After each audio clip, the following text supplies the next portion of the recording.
So now we're entering into the 1950s, and the president that's going to emerge in 1952 is Dwight D Eisenhower.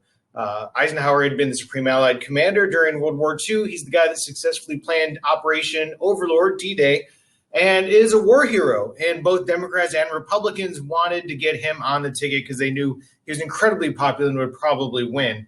The thing is, he was not really a political person, or at least not in the sense that we would think of as a partisan.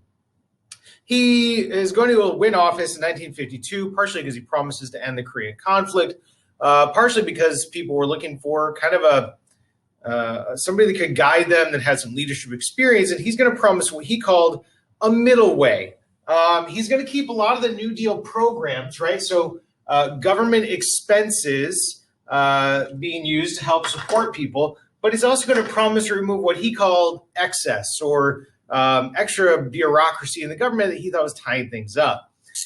So he's going to lower taxes and try to balance the budget and shrink the size of the federal bureaucracy, which are all things we associate with a modern Republican Party.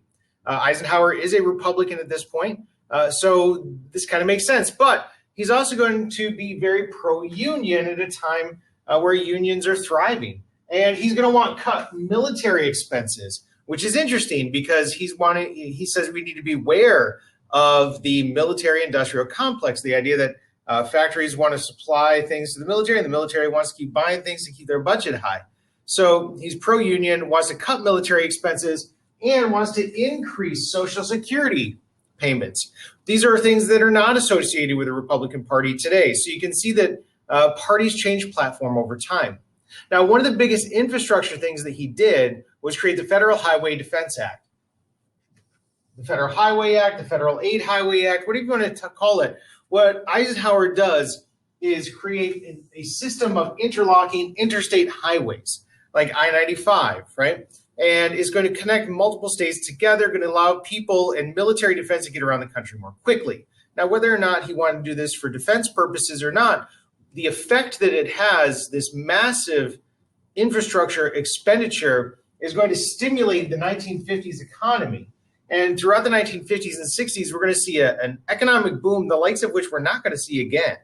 Part of it is the massive investment into the military, which was not shrinking back to pre-war spending level, pre-World War II levels. The Federal Highway Defense Act, right, is stimulating the economy. It's creating a whole tourist network. So think about that. Myrtle Beach was assisted by the federal government with the CCC and now the Federal Highway Defense Act. It's going to create this whole car culture.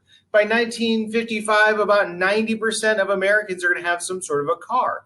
It's going to promote the idea of individualism, of freedom. You don't have to worry about public transport anymore. You don't have to worry about others. You can get around the country more quickly, and it's going to help with tourism as well.